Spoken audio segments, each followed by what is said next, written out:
سب سے زیادہ اگر پاپولیشن کے حساب سے دیکھیں تو پاکستان میں سب سے زیادہ احتجاجی مظاہرے گلگت بلتستان میں ہوتے ہیں۔ سیوسائڈز کا عمل دیکھیں آپ، اگر یہ سارے معاملات ٹھیک ہیں تو سالانہ 25 سے 30 لوگ کیوں خودکشی کرتے ہیں؟ واقعی یہ ایک بڑا عمل ہے۔ ہمارے ولنریبل طبقات، جس طرح میں نے ڈیمونسٹریشن میں بھی آج بات کی، ہماری خواتین 52% ہیں، ان کے لیے اپرچونٹیز یہاں پہ موجود نہیں ہیں۔ ہمیں تھوڑی سی اپنی چیزوں کو بہتر کرنے کی ضرورت ہے، اور اس میں گورنمنٹ کا رول جو ہے وہ لیڈنگ رول ہوتا ہے۔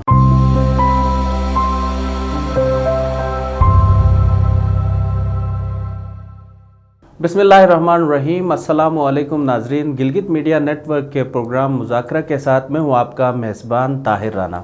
ناظرین، آج پوری دنیا میں انسانی حقوق کا عالمی دن منایا جا رہا ہے، اور آج گلگت بلتستان میں بھی اس دن کی مناسبت سے یہاں پہ گلگت پریس کلب کے باہر ایک مظاہرہ ہوا۔ اور گلگت بلتستان میں اگر ہم بات کریں انسانی حقوق کی تو اس کی کیا صورتحال ہے اس وقت، اسی حوالے سے ہم بات کریں گے۔ ہمارے ساتھ آج موجود ہیں ہمارے اسٹوڈیو میں اسرار الدین اسرار صاحب، جو کہ human rights commission of Pakistan کے پروونشل ہیڈ ہیں اور ایکٹیوسٹ بھی ہیں، مختلف اس طرح کے انسانی حقوق سے متعلق ایکٹیویٹیز میں سرگرم بھی رہتے ہیں۔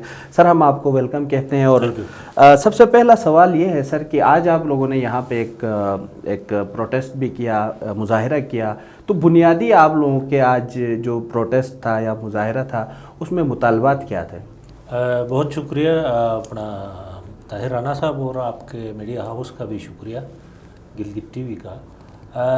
دراصل بات یہ ہے کہ آج پوری دنیا میں انسانی حقوق کا عالمی دن منایا جا رہا ہے، اور اس دن کے منانے کا مقصد، جس طرح 10 تاریخ اس کو رکھا گیا ہے دسمبر کا، تو 10 دسمبر 1948 کو اقوام متحدہ میں انسانی حقوق کے عالمی منشور کی منظوری دی گئی تھی، جس کو ہم universal declaration of human rights کہتے ہیں، اور اس کی 30 شقیں ہیں، اور دنیا کی تمام اقوام نے مل کے یہ تیار کیا تھا، اور یہ وہ واحد ڈاکومنٹ ہے جس پہ دنیا کی تمام ممالک، تمام اقوام جو ہے وہ راضی ہیں اور ایگری کرتی ہیں۔ تو انسانی تاریخ میں تمام طبقۂ فکر کے لوگ اور تمام رنگ و نسل کے لوگ اور تمام ممالک کے لوگوں نے کسی ایک ڈاکومنٹ پہ کبھی ایگری نہیں کیا تھا۔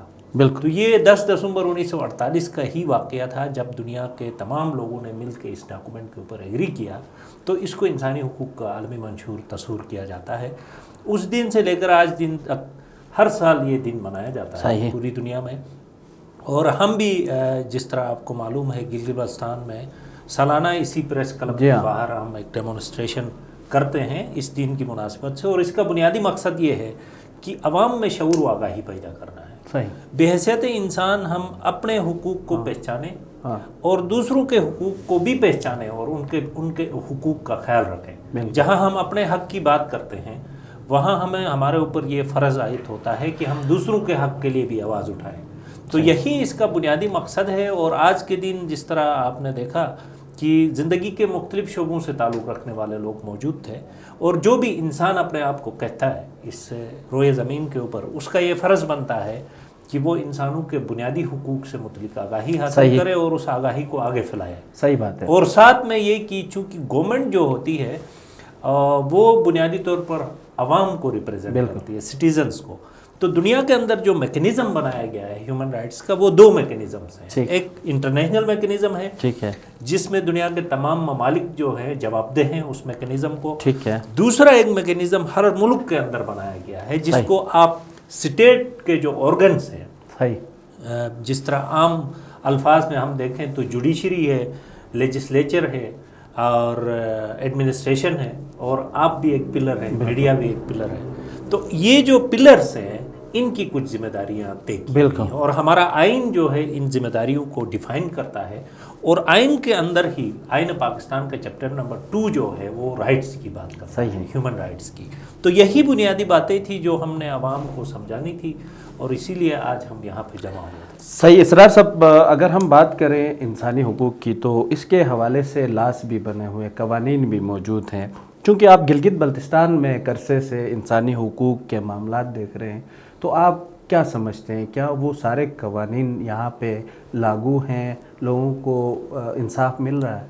نہیں، دیکھیں، یہ تو بالکل ہی ایک ایسی بات ہے کہ اس پہ اگر ہم گہرائی میں جائیں گے تو بہت ساری چیزیں جو ہے سامنے آئیں گی. نہیں میں کہہ رہا ہوں میجر جو میں کہہ رہا ہوں کہ لوگوں کا ظاہر ہے جی جی جیسے مثال کے طور پر یہ جو بنیادی انسانی حقوق کی بات کر رہا ہوں وجہ دیکھیں میں اس پہ گزارش یہ کروں گا کہ باقی دنیا کی نسبت یا پاکستان کے دیگر صوبوں کی نسبت گلگت بلتستان کی صورتحال تھوڑی سی مختلف ہے. جی ایک تو یہ ہے کہ ہمارا جو پولیٹیکل سٹیٹس ہے اس پہ اگر ہم بات کریں تو وہ بھی انسیٹلڈ ہے. صحیح. اور وہ جب انسیٹلڈ ہے تو اس کے نتیجے میں بھی بہت سارے ایڈمنسٹریٹو اور پولیٹیکل ہمارے معاملات جو ہیں وہ ذرا مشکل ہیں. صحیح. اس کے بعد پھر ہم آ جاتے ہیں عام حالات میں لوگوں کی جو زندگی ہے معیار زندگی ہے یا لوگوں کی جو ضروریات ہے بنیادی ضروریات اس پہ اگر ہم بات کریں تو بہت زیادہ گمبھیر مسائل ہیں. جی اور ان سارے مسائل کا ذکر ہم نے اپنی رپورٹس میں کیا ہے اور احتجاج بھی آئے روز ہو رہا ہے یہاں پہ. یہیں میں آپ سے گزارش کر رہا تھا کہ سب سے زیادہ اگر پاپولیشن کے حساب سے دیکھیں تو پاکستان میں سب سے زیادہ احتجاجی مظاہرے گلگت بلتستان میں ہوتے ہیں. آپ دیکھیں گزشتہ 1 مہینے کے اندر بجلی کے لیے جو لوگوں نے پروٹیسٹ کیا ہے, ناقص آٹے کے خلاف جو گندم کے خلاف لوگوں نے پروٹیسٹ کیا ہے, سبسڈی جو واپس لی گئی ہے اس کے خلاف لوگ پروٹیسٹ کرتے رہے, پانی کے لیے یہاں خواتین نے پروٹیسٹ کیا. آپ کو ہاں بالکل ہم نے رپورٹ بھی کیا تھا. ابھی 2 دن پہلے ذوالفقار آباد میں جوٹیال میں خواتین روڈ پہ آئی تھی بجلی کے لیے. بیسک نیسیسٹیز ہیں یہ, انسان کو رائٹ ٹو لائف سب سے اہم رائٹ تصور ہوتا ہے, حق تصور ہوتا ہے کہ انسان زندہ ہے تو باقی ساری چیزیں ہیں. اب زندہ رہنے کے لیے کچھ لوازمات ہیں. ایک تو آپ کا شیلٹر ہے, گھر, ہر انسان کو گھر ملنا چاہیے, اور اس کے ساتھ پھر اس کا کھانا پینا اور صحت مند جو اس کی ضروریات ہیں, سیوک فیسلٹیز, یہ ملنا ضروری ہے. بدقسمتی سے ہمیں یہ کہنا پڑ رہا ہے کہ ہم اس میں بہت پیچھے ہیں. آپ اس شہر کے اندر بھی 20-20 گھنٹے کی لوڈ شیڈنگ ہوتی ہے, لوگ سخت پریشان ہیں. آٹا گندم نایاب ہے, اگر وہ ملتا ہے تو ناقص ہے, اس کی کوالٹی. آپ کل بھی میں سوشل میڈیا میں دیکھ رہا تھا کہ روٹی ایک دکھائی گئی تھی, وہ اتنی مطلب اس کی بگڑی ہوئی شکل تھی جیسے جلی ہوئی روٹی, حالانکہ وہ جلی ہوئی نہیں تھی, آٹا ناقص ہے, کالا ہے, کھانے کے قابل نہیں ہے. اس کے علاوہ آپ دیکھیں صاف پانی نہیں ہے. ایک رپورٹ ایک ادارے نے پچھلی دفعہ دی تھی, گلگت بلتستان میں سب سے زیادہ کنٹیمنیٹڈ واٹر استعمال ہوتا ہے, انڈر گراؤنڈ واٹر, اور وہ مضر صحت ہے. بجلی کی حالت یہ ہے. پھر ہم اس کے علاوہ کیا بات کریں, تعلیم, صحت تو آپ کے. اچھا اسرار صاحب, ویسے عام یہ خیال ہے کہ گلگت بلتستان کے لوگ لٹریسی ریٹ اگر دیکھا جائے تو بہت ہائی ہے دیگر صوبوں کی نسبت, تو یقیناً یہاں پہ انسانی حقوق سے متعلق مسائل کم ہوں گے. کیا آپ اس بات کو درست سمجھیں گے, کیونکہ آپ خود دیکھتے ہیں رپورٹ ہوتے ہیں بہت. دیکھیں ایک طرف تو تعلیم ہے لیکن سہولیات نہیں ہیں, اپرچونٹیز نہیں ہیں, مواقع نہیں ہے, اور ایکول ڈسٹریبیوشن آف ریسورسز نہیں ہے. کرپشن کا بھی ایک عمل جاری ہے. اس کے نتیجے میں بہت سارے ایشوز ہیں. ہمارے ولنریبل طبقات, جس طرح میں نے ڈیمونسٹریشن میں بھی آج بات کی, ہماری خواتین 52% ہیں, ان کے لیے اپرچونٹیز یہاں پہ موجود نہیں ہیں. ڈومیسٹک وائلنس ایک بڑا ایشو ہے, جینڈر بیسڈ وائلنس ایک بڑا ایشو ہے, ہراسمنٹ ایٹ ورک پلیس ایک بڑا ایشو ہے, سیوسائڈس کا عمل دیکھیں آپ. اگر یہ سارے معاملات ٹھیک ہیں تو سالانہ 25 سے 30 لوگ کیوں خودکشی کرتے ہیں, واقعی یہ ایک بڑا عمل ہے. اور بہت سارے ایشوز ہیں. آپ ہمارا جو پولیس کا کرائم وہ نکال کے دیکھیں ڈیٹا, تو آپ کو اندازہ ہو جائے گا ہم دنیا سے پیچھے نہیں ہیں ان جرائم میں. ہاں, یعنی پڑھے لکھے ہونے کا کوئی فائدہ نہیں ہے. اور بدقسمتی سے یہ ہے کہ کم پاپولیشن ہے, مینیجیبل ہے, لیکن وہ ہمیں وہ پلان, وہ پالیسی نظر نہیں آتی ہے جس کی بنیاد پہ یہ ساری چیزیں مینیج ہو سکتی ہیں. آپ دیکھیں جو فنڈ ہمیں ملتا ہے, ترقیاتی فنڈ یا اوور آل جو ہمارا فنڈ ہے, ڈیولپمنٹ, نان ڈیولپمنٹ, یہ ملا کے پاپولیشن کے حساب سے بہت زیادہ ہے. اس کو ایکولی, ٹرانسپیرنٹلی اگر فیئر طریقے سے ڈسٹریبیوٹ کیا جائے, بالکل, میں سمجھتا ہوں کہ کئی مسائل پہ قابو پایا جا سکتا ہے. آپ کے اس شہر کے اندر کوئی ایسا ہاسپٹل نہیں ہے جہاں تمام تر فیسلٹیز ہو ہیلتھ کی, اس پورے گلگت بلتستان میں نہیں ہے. یہاں سے لوگ اب بھی اپنے بیماریاں لے کے اسلام آباد جاتے ہیں, کراچی جاتے ہیں. آپ کے یہاں معیاری تعلیم نہیں ہے. ایک آدھ آپ کے فیڈنگ یونٹ سکولز ہوں گے, لیکن آپ کی یونیورسٹیز اس رینک پہ نہیں آتی ہے. ایک یونیورسٹی یہاں پہ بنی ہے گلگت میں, ایک بلتستان میں ہے, ان کی حالت خراب ہے. تو آپ کے پاس معیاری تعلیمی ادارہ نہیں ہے، آپ کے پاس میڈیکل کالج نہیں ہے، ٹیکنیکل کالج نہیں ہے، انجینئرنگ کالج نہیں ہے، پھر ہم کیسے کہہ سکتے ہیں کہ ہم دنیا سے بہتر ہیں؟ اچھا، آپ سے یہ پوچھنا چاہوں گا کہ ٹھیک ہے کہ تعلیمی اعتبار سے جو بھی معیار جس کا آپ نے ذکر کیا، اس سب کے پیچھے قدامت پسندی بھی تو نہیں کوئی بالکل وجہ؟ ہے، دیکھیں ہماری سماجی رویے جو ہے نا، ہمیں اس ساری صورتحال میں وہ اہم کردار ادا کر رہے ہیں۔ ہمیں تھوڑی سی اپنی چیزوں کو بہتر کرنے کی ضرورت ہے، اور اس میں گورنمنٹ کا رول جو ہے وہ لیڈنگ رول ہوتا ہے۔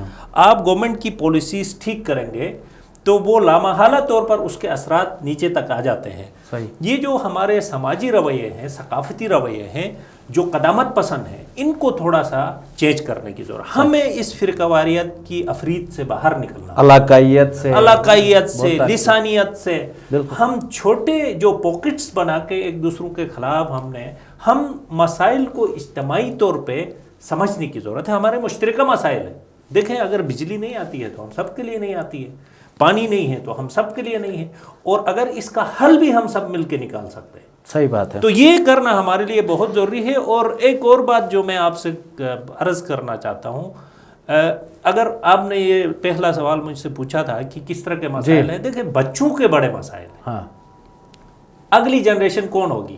ہمارے بچے ہیں نا، جی جی بالکل، میرے آپ کے بچے، دے آر مطلب نیکسٹ جنریشن، یس، اور انہوں نے ٹیک اوور کرنا ہے سارے معاملات۔ ہم ان کے ساتھ کیا کر رہے ہیں؟ آپ دیکھیں اس شہر کے اندر بیگنگ، چائلڈ بیگنگ آج سے پہلے نہیں تھی، آج سے 20 سال پہلے، آج وہ موجود ہے۔ چائلڈ لیبر یہاں پہ موجود ہے، چائلڈ ایبیوز کے کتنے سنگین واقعات یہاں سامنے آئے، وہ تو رپورٹڈ کیسز ہیں، جو رپورٹڈ نہیں ہیں۔ اور میں اہم بات آپ کو یہ بتاؤں کہ انڈر رپورٹڈ کیسز ہیں جتنے بھی وائلیشنز کے۔ مختصراً میں یہ گزارش کروں گا کہ ان سارے معاملات کے اوپر حکومت کی نظر ہونی چاہیے۔ اور یہ جو ہیومن رائٹس پالیسی ابھی یہ بنا رہے ہیں، بہت اچھا اقدام ہے، لیکن یہ پیپر ورک سے کام نہیں چلے گا، ول چاہیے، پولیٹیکل ول چاہیے، تب جا کے یہ مسئلے حل ہو سکتے ہیں۔ اور میں آج آپ کے اس پلیٹ فارم سے یہ بات بھی بتانا چاہتا ہوں کہ پولیٹیکل پارٹیز ہیومن رائٹس کو اولویت دیتے ہیں اپنے منشور کے اندر۔ صحیح بات ہے، جتنی یہاں مین سٹریم پولیٹیکل پارٹیز ہیں، نیشنلسٹ پولیٹیکل پارٹیز ہیں، ایشو بیسڈ پولیٹکس کریں، عوام سخت مسائل میں ہیں۔ اگر ان کے مسائل کا تدارک نہیں کیا گیا تو میں سمجھتا ہوں آنے والا وقت ہمارے لیے بہت مشکل ہوگا۔ یوتھ ہماری کرائم کی طرف جائے گی، ہمارے بچے کرائم کی طرف جائیں گے، ہماری خواتین جائیں گی کرائم کی طرف۔ بالکل، اس کو انسانی حقوق کے حوالے سے بہرحال نہ صرف سیاسی جو پارٹیاں ان کو، بلکہ دیگر جو سیگمنٹس ہیں یا ایجوکیشن سے منسلک افراد ہیں ان کو سینسٹائز کرنے کی، ان کو آگہی دینے کی ضرورت ہے۔ اسرار صاحب، جیسا کہ آپ نے کہا بچوں کی بہت زیادہ یہاں پہ بچوں کے ساتھ بہت زیادہ انسانی حقوق کی خلاف ورزی ہو رہی ہے۔ ایسے بہت سارے کیسز جو رپورٹ بھی ہوئے ہیں کہ ایک بچے کے ساتھ زیادتی ہوئی اور مخالف کسی گروہ نے ان کے بچے کے ساتھ کوئی زیادتی کی، یعنی کہ بچوں کے ساتھ مسلسل یہ سب کچھ گلگت میں یا گلگت بلتستان کے دیگر اضلاع میں یہ سب کچھ ہوتا رہا ہے اور ہو رہا ہے بدقسمتی سے، جو کہ کچھ جگہوں پر ہم اس کو اگر رپورٹ کرتے ہیں تو ہمیں بھی برا بھلا کہا جاتا ہے، یقیناً آپ کو بھی برا بھلا کہا جاتا ہوگا۔ تو مجھے یہ بتائیں کہ اس طرح کے قدامت پسندانہ سوچ کے حامل معاشرے کے اندر being a human rights defender آپ کو کن چیلنجز کا سامنا ہے؟ بہت زیادہ چیلنجز ہے۔ دیکھیں ہم معاشرے میں دو افراد آپس میں اگر الجھتے ہیں تو ظاہری بات ہے ہم ان کے بیچ میں اگر آ جاتے ہیں، کسی ایک فرد کی حمایت، کسی مظلوم کی حمایت، کسی وکٹم کی حمایت ہم سے لامحالہ طور پہ ہو جاتی ہے، اور وہ ہمارا بنیادی کام ہے۔ ایسے میں 10 ایسے لوگ کھڑے ہو جاتے ہیں جو اس وکٹم کی مخالفت کرتے ہیں، ساتھ میں ہماری بھی مخالفت، اور یہ میرے خیال سے آپ کے ساتھ بھی ہے۔ ہاں، میڈیا کے ساتھ بھی۔ آپ بھی جب آواز اٹھاتے ہیں کسی وکٹم کے حق میں تو آپ کے خلاف 10 لوگ بول رہے ہوتے ہیں، تو سیم ہمارے ساتھ بھی ایسا ہے۔ آپ اس گلگت میں جانتے ہیں اتنے طویل عرصے سے ہم یہ سٹرگل میں ہیں، ہم نے کون سا یہاں مطلب اپنے لیے کوئی وارے نہیں آ رہی کی کوئی بلڈنگیں کھڑی کی ہے، ہم تو اسی پوزیشن میں ہیں۔ تو یہ انسانی حقوق کے کام کرنے والوں کا بالکل ایسا ہے، اور میڈیا کی بھی یہ حالت ہے، اور وکلا کی بھی یہ حالت ہے، وہ بھی لڑتے ہیں کیسز۔ تو یہ وہ طبقے ہیں جو سٹرگل کرتے ہیں لوگوں کے لیے، مظلومین کے لیے، وکٹمز کے لیے، پسے ہوئے طبقات کے لیے بے آواز لوگوں کی آواز بنتے ہیں تو ہماری قدامت پسند سوچ جو ہے نا وہ آڑے آ جاتی ہے. بالکل وہ اس کو ایک انسان کی نظر سے اس ساری صورتحال کا تجزیہ کرنے سے قاصر ہوتے ہیں. وہ ڈائریکٹ اس کو یا لسانیت کی نظر سے دیکھتے ہیں, فرقواریت کی نظر سے دیکھتے ہیں, علاقائیت کی نظر سے دیکھتے ہیں. دیکھ کے اس آواز اٹھانے والے کے خلاف ایک محاذ کھڑا ہوتا ہے بجائے اس کی کہ وہ مسئلہ حل کیا جائے. صحیح بات جو مسئلہ ہے اجاگر کیا گیا. تو لاسٹ میں مختصراً آپ سے یہ گزارش کروں گا کہ حکومت ترقی اس کو نہیں کہتے ہیں. سڑکیں بنانا, بلڈنگیں کھڑی کرنا ٹھیک ہے, یہ ضروریات ہیں. انسانوں کے اوپر خرچہ کرنا ہوگا. انسان کی ضروریات, انسان کے مسائل, انسان کی ترقی اور ہماری نسلوں کی تربیت کے اوپر پیسے خرچ کرنا ہوگا. اپنی پالیسیز گورنمنٹ کو ٹھیک کرنی ہوگی. نہیں ہوا تو یہ مسئلہ, یہ معاشرہ جو ہے ہمارا بگاڑ کی طرف جائے گا. بہت شکریہ اسرار الدین اسرار صاحب. ناظرین, ہم نے human rights commission of Pakistan کے کوارڈینیٹر اسرار الدین اسرار صاحب سے گفتگو کی. آج پوری دنیا میں انسانی حقوق کا عالمی دن منایا جا رہا تھا. اسی سلسلے میں گفتگو کی اور آخری بات کے ساتھ کی یقیناً ان کو بھی ہیومن رائٹس کے لیے جو کام کرتے ہیں, ورکرز ہیں, ڈیفینڈرز ہیں, ایکٹیوسٹ ہیں, ان کو بھی بہت سارے مشکلات کا سامنا ہوتا ہے جب وہ کسی مظلوم کی آواز بنتے ہیں تو دھمکیاں بھی ملتی ہیں. اسی طرح میڈیا سے ہم لوگ جو بلانگ کرتے ہیں ہمیں بھی اسی طرح کے مشکلات کا سامنا کرنا پڑتا ہے. بہت ساری باتیں سننی پڑتی ہیں.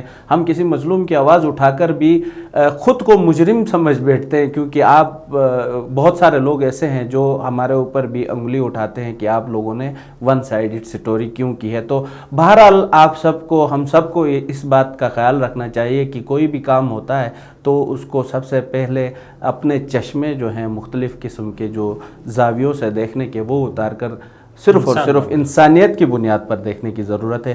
اسی کے ساتھ اپنے میزبان طاہر رانا کو اجازت دیجیے. اللہ نگہبان.